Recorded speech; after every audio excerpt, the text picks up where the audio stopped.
बच्चों, पिछले सेशन में हम लोगों ने पीरियोडिक टेबल के कुछ बेसिक कॉन्सेप्ट जाने थे। अब जो पीरियोडिक टेबल में हमने बताया था कि पीरियोडिक टेबल में बहुत सारी प्रॉपर्टीज गेस की जा सकती हैं और उनमें पैटर्न होता है। तो वन बाय वन कुछ प्रॉपर्टीज को देखने की कोशिश करते हैं कि किस टाइप का पैटर्न उन प्रॉपर्टीज में पाया जाता है। तो पहली प्रॉपर्टी हम देखेंगे एटॉमिक साइज। जितने सारे एलिमेंट हमने पीरियड्स पीरियोडिक टेबल में अरेंज कर दिए हैं, तो क्या उन एलिमेंट्स के एटॉमिक साइज में कोई पैटर्न होता है? इस चीज को आज स्टडी करेंगे, और अगर पैटर्न होता है तो क्यों होता है।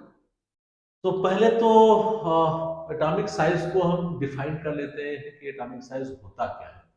क्योंकि आपने ये तो पढ़ा होगा कि एक न्यूक्लियस होता है बीच में, और न्यूक्लियस के पास बाहर जो इस तरह से इलेक्ट्रॉन्स घूमते रहते हैं। बेसिकली इस टाइप की,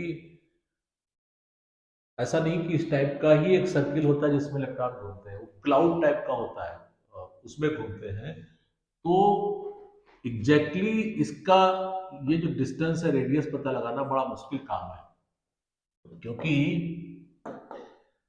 अभी क्लाउड जो घूम रहा है इलेक्ट्रॉन, लास्ट जो उसकी सीमा होगी वो क्या होगी, उसको पता लगाना बहुत मुश्किल काम है।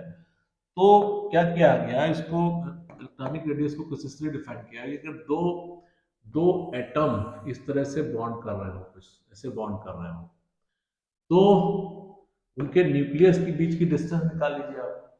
न्यूक्लियस के बीच की डिस्टेंस को अगर हाफ कर दे तो वो उसकी रेडियस के बराबर हो जाएगी। तो बेसिकली ये नॉन बॉन्डिंग रेडियस होती है, जो हम पता लगाना मुश्किल काम है, क्योंकि इलेक्ट्रॉन क्लाउड में यहाँ पे घूमते हैं ऐसे ऐसे। तो उनका एग्जैक्ट पिन पॉइंटेड बाउंड्री पता लगाना बहुत मुश्किल काम है। तो नॉन बॉन्डिंग एटॉमिक रेडियस का पता लगाना मुश्किल होता है, तो हम नॉर्मली बॉन्डिंग एटॉमिक रेडियस की बात करते हैं। वो क्या होती है, ये जो दो न्यूक्लियस के बीच की डिस्टेंस है, ये इसको पता लगा करके इसका हाफ कर देते हैं, तो ये रेडियस आ जाती है। तो एटॉमिक रेडियस को इस तरह से डिफाइन करते हैं, bonding atomic radius. Atomic radius क्या है, measures as distance from nucleus to nucleus and divided by 2। Unit commonly used is pm. Pm is picometer. Picometer is what, 10 की पावर माइनस 12 मीटर, क्योंकि काफी स्मॉल होती है तो पिकोमीटर में normally atomic radius लिखी जाती है। एग्जाम्पल है, आयोडीन की एटॉमिक रेडियस क्या है, 140 पिकोमीटर। इस तरह से एटॉमिक रेडियस किसी भी एलिमेंट की लिखी जाती है। अब एटॉमिक रेडियस के पैटर्न को समझने से पहले कुछ कॉन्सेप्ट हैं, अक्सर जब पढ़ोगे तो बुक्स में मिलेंगे। एक कॉन्सेप्ट होता है शील्डिंग। अब शील्डिंग क्या होता है, शील्डिंग इफेक्ट। तो अब जैसे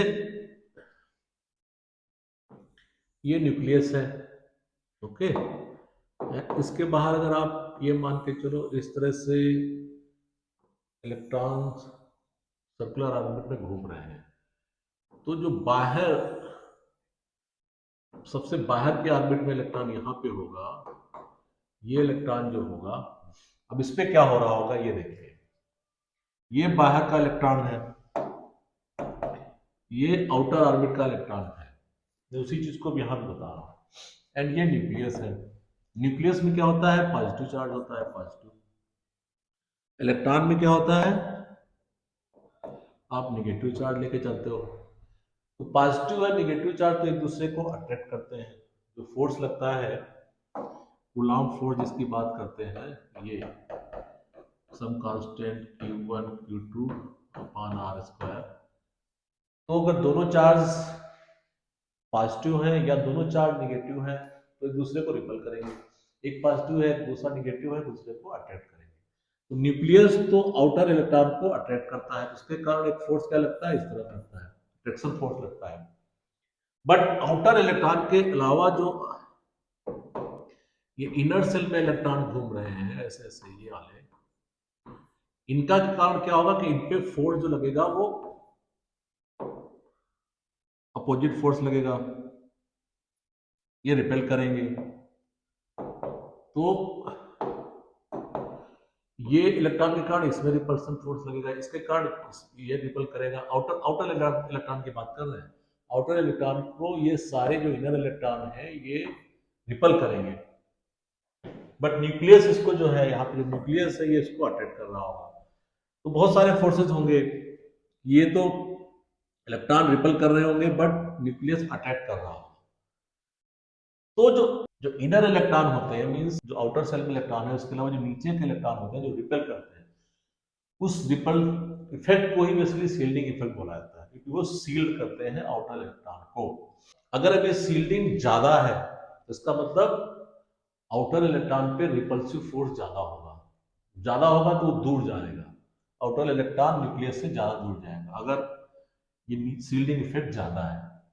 एंड सील्डिंग इफेक्ट कम है तो न्यूक्लियस वाला जो अट्रैक्शन है वो हावी रहेगा, तो आउटर जो इलेक्ट्रॉन है वो न्यूक्लियस के करीब आएगा। इस चीज को ध्यान से समझिए, क्योंकि इसी बेसिस पे रेडियस का हम प्रेडिक्शन करेंगे। इसी सील्डिंग इफेक्ट को जरा मैथमेटिकल मॉडल में अगर समझा जाए, मैथमेटिकल मॉडल में क्या है, ये तो आउटर इलेक्ट्रॉन है, इसमें जो एग्जाम्पल लिया गया है सोडियम का है, सोडियम में कितना होता है, 11 प्रोटॉन होते हैं एंड 11 इलेक्ट्रॉन होते हैं। ओके, तो ये तो 11 प्रोटॉन न्यूक्लियस में हो गए एंड अंदर इलेक्ट्रॉन 10 हो गए, आउटर सेल में एक इलेक्ट्रॉन खाली एक रहा। तो आउटर सेल के लिए इलेक्ट्रॉन के लिए क्या होगा कि न्यूक्लियस तो अट्रैक्ट कर रहा होगा और ये 10 इलेक्ट्रॉन जो इनर सेल में है उसको रिपेल कर रहे होंगे। तो इस चीज को ऐसे इस मैथमेटिकल मॉडल में ये कहा गया कि इफेक्टिव न्यूक्लियर चार्ज, इसमें हम इफेक्टिव न्यूक्लियर चार्ज कैलकुलेट करते हैं, Z effective. Z effective nuclear charge क्या होता है, न्यूक्लियर चार्ज दैट इज आपका जो एटॉमिक नंबर है, कितने प्रोटॉन है, and the shielding effect means कितने स्क्रीनिंग या स्क्रीनिंग कांस्टेंट बोला जाता है इसको, या सील्डिंग कांस्टेंट भी बोल सकते हैं। This is close to the number of inner electrons. तो जेड इफेक्टिव कैलकुलेट किया जाता है, that is effective nuclear charge. Effective nuclear charge क्या हो जाएगा, ये चार्ज जो न्यूक्लियर का चार्ज है माइनस जितने इनर सेल में इलेक्ट्रॉन है। इफेक्टिव न्यूक्लियर चार्ज से हम क्या इसका यूज करेंगे कि effective nuclear charge basically positive है, तो अब ये जितना ही ज्यादा होगा, इफेक्टिव न्यूक्लियर चार्ज जितना ही ज्यादा होगा उतना ही ज्यादा आउटर सेल जो आउटर इलेक्ट्रॉन है, आउटर सेल में जो इलेक्ट्रॉन है वो अट्रैक्ट होगा, उतना ही वो नजदीक आएगा एंड उस एटम की रेडियस छोटी होगी। एंड अगर जेड इफेक्टिव कम है तो मतलब अट्रैक्शन कम है। अगर दो एटम के बीच में आप कंपैरिजन कर रहे हो उसमें जेड इफेक्टिव कम है, मींस इफेक्टिव न्यूक्लियर चार्ज कम है, तो उसमें अट्रैक्शन कम होगा तो उसकी रेडियस बड़ी होगी। ये तो ये मैथमेटिकल मॉडल हो गया सील्डिंग इफेक्ट का।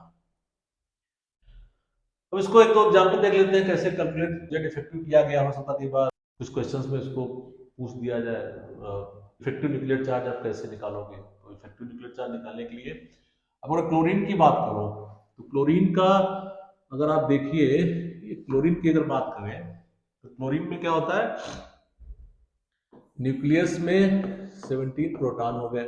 ओके, एंड उसके बाद इसका अगर इलेक्ट्रॉनिक कॉन्फ़िगरेशन देखा जाए तो 2 इलेक्ट्रॉन तो यहां हो गए फर्स्ट सेल में, फिर सेकेंड सेल में कितने हो जाएंगे, 8 इलेक्ट्रॉन हो जाएंगे।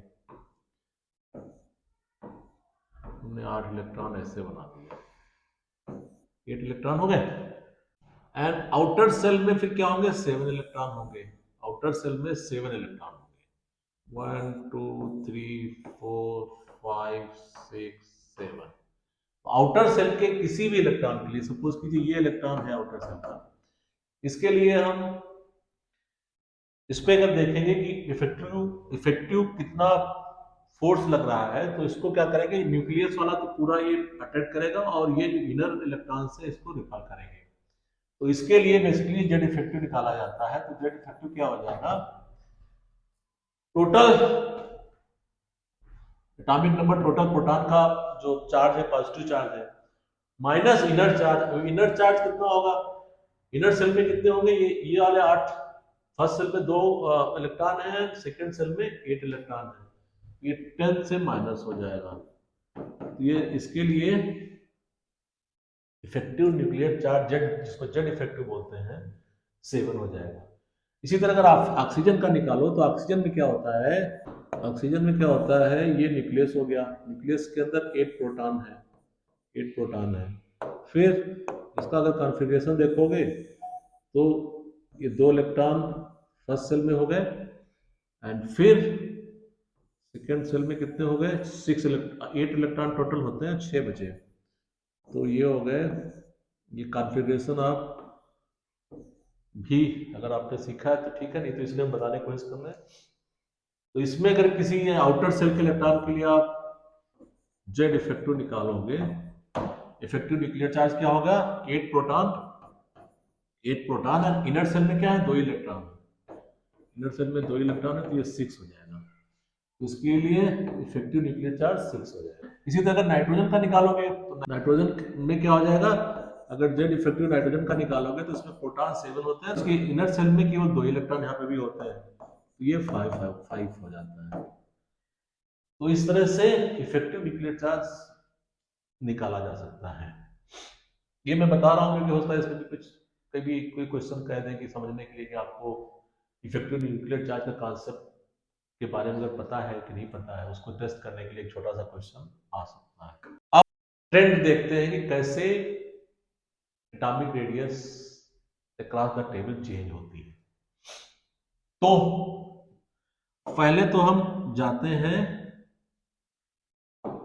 इस तरफ, अगर इस तरफ टेबल किसी भी एक पीरियड में, मतलब ये जो पीरियड है 1 2 3 ऐसे जाए, तो एटॉमिक रेडियस का क्या हाल होगा। तो सपोज कीजिए हम ये 1 3 4th पीरियड ले लेते हैं, फोर्थ पीरियड ले लेते हैं, फोर्थ पीरियड में क्या है, अब इधर से हम इधर बढ़ रहे हैं, आपको पता है कि पीरियड में नंबर ऑफ सेल्स सेम रहती है, ओनली थिंग आउटर सेल में इलेक्ट्रॉन बढ़ रहा होता है।